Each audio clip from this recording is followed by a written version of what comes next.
পুৰণি অসমীয়া কবিতা নোৱাৰো কবি মহম্মদ সুলাইমান খাঁ। তো তেখেতৰ কবিতাটি মই স্কুল লাইফত বহুত বাৰ কম্পিটিশ্যনত কবিতা আবৃত্তি কৰিছিলোঁ। আলহামদুলিল্লাহ বিজয়ী হৈছিলোঁ। সেই হিচাপত মোৰ মনত পৰিলে যে মই আপোনালোককো শুনাওঁ কবিতাটো আবৃত্তি কৰি। এইটো খুবেই মিনিংফুল কবিতা, মটিভেশ্যনেল কবিতা, বহুতো মিনিং ইয়াতে লুকাই আছে। সেই হিচাপত মই আবৃত্তি কৰিম। তো ভুল ভ্ৰান্তি কিবা হ'লে আপোনালোকে ক্ষমা কৰিব আৰু আশা ৰাখিছোঁ শুধৰাই দিব। নোৱাৰো কথাটি হেৰা বেয়া কথাবোৰ কদাপি নহয় সেইটো কথা মানুহৰ।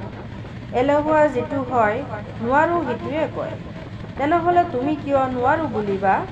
এলেহুৱা হৈ কিয় জীৱন ধৰিবা? ভাল নাম পাবলৈ যদি কৰা মন, তেনেহ'লে নুবুলিবা নোৱাৰো বচন। 10 জনে পাৰে যিটো তুমিও পাৰিবা সেইটো। হেন জানি হ্ৰাস কৰি প্ৰাণটা কি কৰা, একেবাৰে নোৱাৰিলে 100 বাৰে কৰা। ধন্যবাদ।